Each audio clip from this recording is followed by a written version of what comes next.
গভর্নমেন্টের?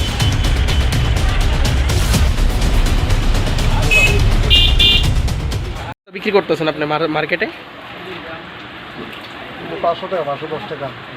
500 টাকা, 510 টাকা বস্তা বিক্রি করতেছেন। আপনি খোলা কত করে কেজি বিক্রি করেন? 12 টাকা। এটি তো ফ্রি দেওয়ার কথা, তো এটি আপনারা বাজারের মধ্যে বিক্রি করতেছেন। ক্যাশ মেমো আছে আপনার কাছে? প্রত্যেক আনছেন এটি? কেটা দিয়ে গেছে? কর্মচারী গাড়ি, গভর্নমেন্টের মাল, কেটা দিয়ে গেছে?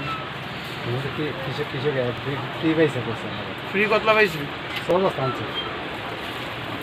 আপনি কত করে কিনছেন? 750 করে কিনে কত বিক্রি করতেছেন? 510। কৃষকে দিয়ে গেছে, কিন্তু আমরা তো যত খবর যায় কোনো ইয়ের থেকে দিয়ে দিতেছে, একটা স্টোরের থেকে আপনারা দিয়ে দিতেছে এটি, যেহেতু এটি ব্লকের এটি।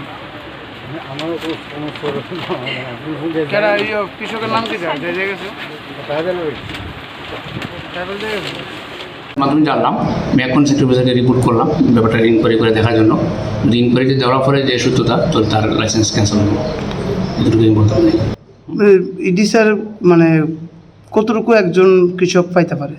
না, কৃষক তো তার যদি স্কিম থাকে স্কিমের জন্য ফ্রি পাইব, আর যদি ক্যাশে হয় তো ক্যাশের টাকাটা কিনে নিব। তো এটা তো ওই লাইসেন্স যারা আছে তারা তো 3 বছরের লাগে থাকে। কতটুকু পাইতে পারে একটা কৃষক? কৃষক তো যদি ক্যাশে তো যা জমি অনুযায়ী কিনতে পারে, কিন্তু যদি এরকম হয় কিরকম মানে কতটুকু কিনতে পারে?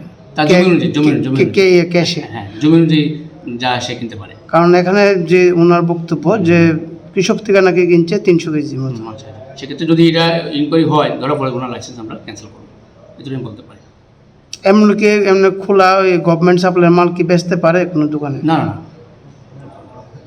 আপনার স্টোরগুলোতে কি মানে সবসময় স্টক মেনটেন হয়? তাহলে কোন স্টোর থেকে বেরিয়েছে স্যার? এটা তো ইনকোয়ারি ধরা পড়ে যাবো যদি হয়। ঠিক আছে।